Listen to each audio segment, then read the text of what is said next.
어떤 질문을 해야 될까요? 선생님의 수업 고민이 뭐예요? 하고 우리 고민이 뭔지 알았잖아요. 아이들이 소란했다, 힘들었다, 공개 수업할 때 문제가 있었다 이런 얘기 하셨지만 해맑게 얘기하셨지만 이 반의 분위기도 우리가 봤고 그럼 우리가 이걸 보고 나서 어떤 질문을 해드려야 될까요? 선생님한테. 아까 제가 수업 고민이 뭐라고 했죠? 갇히지 않죠. 그러면 이 선생님이 자기 수업에서 계속 소란스러웠다 그런 얘기 했잖아요. 그러면 선생님은 거기가 어떤 거라고 아쉽게 생각하는 거잖아요. 그러니까 한번 확인해 보는 거예요. 이분한테. 선생님의 수업 고민이 가장 잘 드러난 부분이 어디라고 생각하세요? 라고 질문하면 되겠죠. 그죠? 그 부분이 이분이 가장 힘들다고 생각했지만 가장 큰 가치를 지향하는 부분이잖아요. 선생님의 수업 고민이 가장 잘 드러나는 부분이 어딜까요? 이렇게 이제 활동이 이제 안내한 대로 됐고 이제 다음 활동으로 넘어갈 때 바로 이 부분 있죠. 자, 알려줄게. 자, 이제 보보자 라고 했을 때 얘는 실타래를 던지고 있고 듣고 있는 아이들은 수는 적죠. 집중하자 뭐 이런 구호를 한다거나 이런 것들이 많이 고민이죠. 그 부분 좀 짧은 그 부분이 제일 선생님 고민이 많이 드러나는 부분이셔요. 네. 네, 알겠습니다. 선생님 이제 활동 2로 넘어가셔야 되는데 아이들이 선생님 설명을 잘 안 듣고 실타래 던지고 딴짓하고 하는 것들이 고민의 그 깊이가 커진 부분이다. 그럼 그 부분이 선생님의 가장 교사와 학생 간의 티키타카가 이루어지는 지향점, 상호작용이 좀 일어나기를 바라는 건데 거기에 대한 아쉬움을 하셨잖아요. 이제 여기서 두 번째 질문을 좀 저희가 던져봐요. 어떤 질문을 던지면 좋을까요? 지금 방금 요 포즈된 영상의 전과 후에 보면 선생님이 하시는 수업에 일정한 패턴이 있어요. 제가 그 패턴을 봤거든요. 선생님 스타일이 설명을 굉장히 자세히 잘 해주세요. 지금도 이것도 띄우시잖아요. 띄우셔가지고 누구 이렇게 해서 여기다가 뭘 쓰세요 하고 설명을 되게 잘 해주시거든요. 그러고 나서 영어로 얘기하면 ICQ라고 하는데 이렇게 질문을 좀 아이들한테 많이 하시더라고요. 확인하실. 그럼 왜 선생님은 그런 것들을 많이 하셨을까요? 지금 선생님이 딱 이 부분을 해줬는데 이 친구들이 그렇게 안 되는 친구들이기 때문에 선생님이 계속 그런 방법을 하시는 거죠. 지금 선생님들이 이걸 제대로 못 보셔도 그렇지 애들이 집중 안 되는 것 같지만 과정 중심 평가는 꼭 필요한 그 성취 기준을 달성하는 데 필요한 활동에는 아이들이 놀랍게도 몰입해서 활동을 또 하고 있더라고요. 아, 선생님이 이 수업에 있는 이 활동에서 생각하시는 아이들이 집중하지 않는 것보다는 또 아이들이 되게 집중을 해서 이거를 잘 보고 계신다. 그래서 선생님이 어떻게 하고 있다? 질문을 많이 해요. 3번 봤거든요. 아이들한테 확인하시고 본인이 알려주지 못한 걸 학생들이 얘기하면 그거 좋은 질문이에요 하고 확인을 또 해주시더라고요. 선생님이 그런 노력이 굉장히 많이 저는 보이더라고요. 아이들이 되게 산만하고 이거에 대해서 선생님이 강압적으로 막 하는 게 아니라 침착하게 훈육을 하시더라고요. 아이들이 도시를 안전기지라고 생각하더라고요. 친구들이 자유롭게 하면서도 항구가 좀 촉진될 수 있는 안전한 또 분위기를 만들어주는 거죠. 이걸 다 무시하고 나서 이 영상만 보고 애들 엉망이네. 선생님이 개의치 않고 뭐라고 하지 않으세요. 제일 세게 한 게 땡땡아 2번 경고했다는 소리는 2번. 안전하게 이렇게 아이들한테 활동하시는 걸 해주시더라고요. 제가 생각하는 선생님의 그 고민과 가치 지향을 해결하기 위한 노력, 선생님의 자원은 안정적인 그런 기지를 조금 아이들한테 만들어주고 그 안에서 상호작용이 편안하게 잘 일어날 수 있도록 활동 1과 활동 2 할 때 아이들이 되게 집중해서 되게 많이 하더라고요. 그래서 원래 이걸 제가 선생님한테 질문을 해서 수업의 고민, 지향을 찾기 위한 선생님의 노력점을 저는 그렇게 봤습니다. 선생님이 설명을 되게 길게 자세하게 해준다. 자, 그럼 이제 질문을 또 한번 만들어 봅시다. 선생님 지금 얼굴 보면 2% 부족한 얼굴이 있어요. 그러면 어떤 질문을 하면 우리가 선생님의 그 가치 지향을 선생님이 좀 더 찾도록 우리가 할 수 있을까요?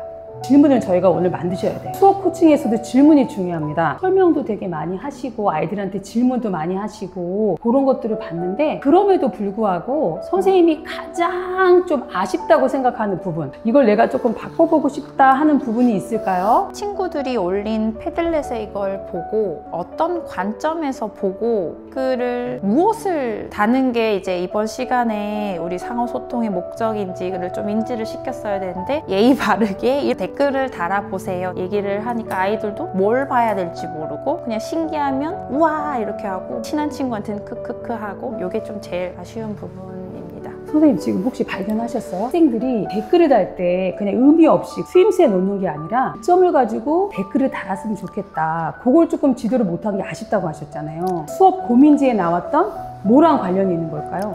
선생님이 처음에 아이들한테 이거 댓글 달 때 얘기하셨어요. 이거 댓글에 어떻게 잘 좀 달아주라고 이게 상호작용이 좀 있어야 되는데 이게 어떻게 보면 동료평가가 되는 거잖아요. 네. 동료평가 면에서 단순하게 쓰는 게 아니라 찍은 영상을 볼 수 있으면 좋겠다. 이 친구들 나름대로. 그러면 선생님이 아까 수업 고민지에 나왔던 의미 있는 상호작용이 뭔가 이게 수업 속에서 나오기를 선생님이 반영한 거잖아요. 그러니까 이것도 보다 선생님의 가치가 지향된 부분이 수업 고민의 연장선이라는 걸 선생님들이 아시겠죠. 그러니까 선생님들이 수업 코칭을 하실 때 그렇게 한 번 더 짚어보는 거죠. 그럼 여전히 같은 연결선상에 있다는 걸 알 수 있을 것 같고, 그럼 선생님 아쉬워하시잖아요. 그럼 그 부분에 대해서 이제 저희가 뭘 하면 될까요? 우리가 다시 타임머신 타고 이리로 갈 수는 없어. 이 선생님이 지금 아쉬워해. 아, 여기 되게 이 부분이 아쉽다. 내가 나중에 이 수업하는 걸 다시 돌리면 이거 하고 싶어요. 아쉬움을 얘기했잖아요. 내 지향점을 아까 우리가 흔히 얘기하는 수업 우리가 컨설팅 할 때 정량적으로 평가해 주는 거를 지금 안 하는 거예요. 자기가 스스로 자기 지향점을 찾아서 셀프 코칭으로 바꾸는 거거든요. 실험을 하면 돼요. 지금 한번 선생님한테 이 상황에 들어가서 우리가 학생이 되고 선생님한테 이 상황에서 한번 해보게 하시는 거예요. 그럼 선생님이 이걸 하면서 아, 내가 이때 이렇게 얘기했으면 되게 좋았겠는데 하면서 본인이 생각을 또 하게 되거든요. 우리 그럼 한번 실험을 한번 해보도록 할게요. 선생님, 그러면 이 부분을 선생님이 처음에 우리한테 학생이라 생각하고 알려주시면 선생님들이 반응해 주시고, 여긴 금쪽이 1, 선생님 금쪽이 2 하면 금쪽이도 하면서 선생님의 실제 학교 환경처럼 자, 한번 만들어 보도록 하겠습니다. 자, 선생님 해보세요. 잘 듣고 잘 듣고 잘 생각하고 잘 생각하고 잘 표현하자. 잘 표현하자. 자, 우리 친구들 이때까지 조사를 해서 패들렛에 올렸는데 다 했나요? 네. 아니요.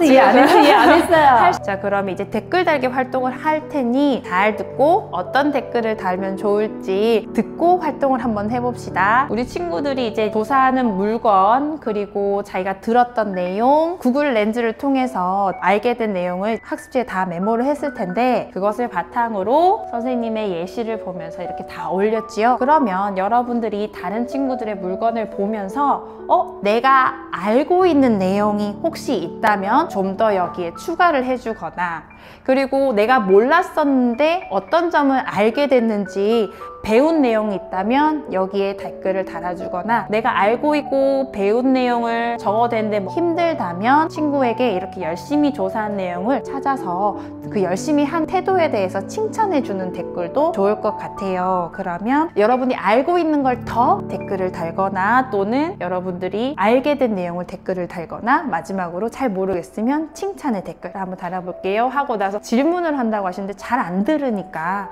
어떤 댓글을 달아야 된다고요?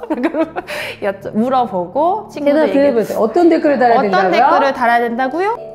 알게 된 점 우리 이모듬 1점 줄게요.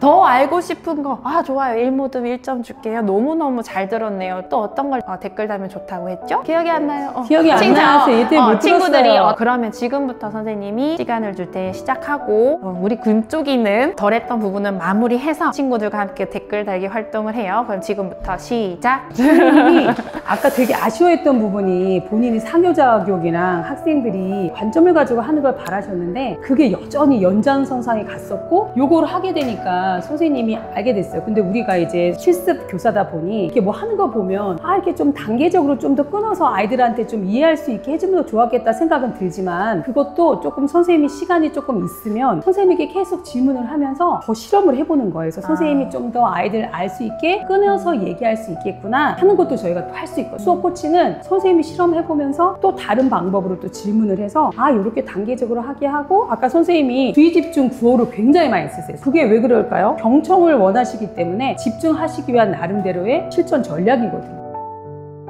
건강을 코칭을 위해서 어떤 가치, 지향하는 거, 이거 오늘 새로운 걸 알게 됐어요. 지금 수업의 지향점이 그런 관심 키워드를 나누다 보니까 내가 제일 힘들고 어려운 고민이 되는 거죠. 수업 코칭에서는요, 내 수업 지향점, 내가 가치를 두고 찾고자 하는 거 결국 제 수업 고민이 되는 거예요.